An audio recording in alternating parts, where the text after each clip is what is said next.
Welcome to the Acton Children's Business Fair. I'm Danny Drapiza, and I believe in the creativity and entrepreneurial spirit of children. I'm here to give you some tools and inspiration so you can create your own business and have fun doing it. Imagine this. It's the afternoon after the Children's Business Fair. You're excited because your booth is completely sold out. You're happily counting your money and getting ready to pay your parents back the money you borrowed from them.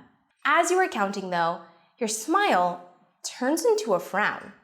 You shake your head and count again.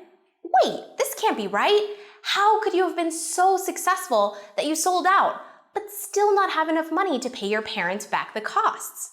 Today's story will help you determine your costs ahead of time so that this scenario doesn't happen to you. This story is called Sally the Seller, a story about the flow of cash. Once upon a time, an artist named Sally decided to try and make some money from her work. She had saved up $12, which she carried with her in her pocket, but she decided that she wanted to take a risk to see if she could make this $12 grow. So she decided to make picture frames to sell at the outdoor market for local artisans to sell their goods. The first thing that Sally did was go to the hardware store to invest in some tools. These were tools she knew she would use over and over again, but that she would only need to buy one time. A hammer and some paintbrushes. The hammer cost $2, and the paintbrushes cost $1. She handed $3 over to the hardware store and took her hammer and paintbrushes with her. She considered these $3 to be sunk costs because she had to pay them one time and was done with them, as if they had sunk to the bottom of the sea and been forgotten. Next, Sally bought enough materials to make one picture frame.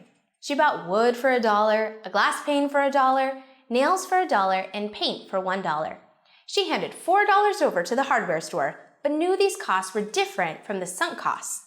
She realized that if she decided to make more picture frames, she would need to return to the store to buy more of these materials.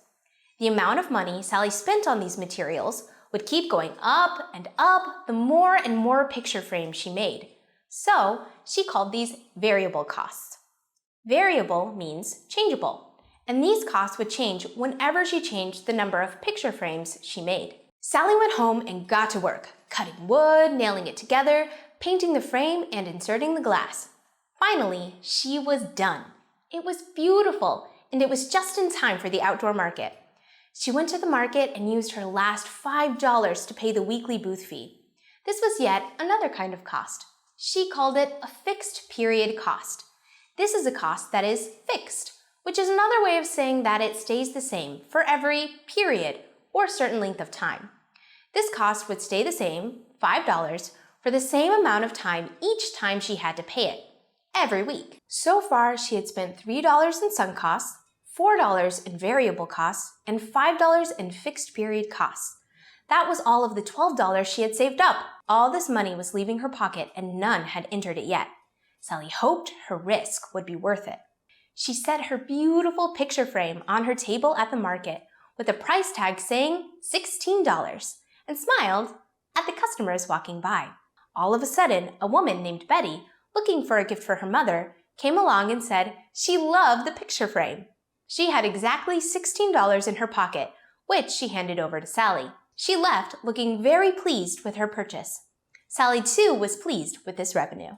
Let's work backwards to take a closer look at exactly what happened. Sally sold her picture frame for $16. This is called her revenue. It's not all new money in Sally's pocket. She had started out with $12 and ended up with $16. So she really only has $4 more than she had before. This $4 is what Sally can call her profit. Sally can use that profit and reinvest in her business, or she can use it for something else. Now that we've listened to Sally's story, I have a question for you. Which type of cost do you think is most important to keep track to make sure you don't lose money with your business? Variable costs, sunk costs, or fixed period costs? Why? Leave your answers in the comments below. All right, let's end with a challenge. This week, try to figure out the unit economics of your business to see if what you have planned will make you money and where you might need to change your plan or adjust your costs. Once you've worked out the unit economics of your business, ask yourself, do you think you'll be more successful or less successful than Sally the seller. Good luck!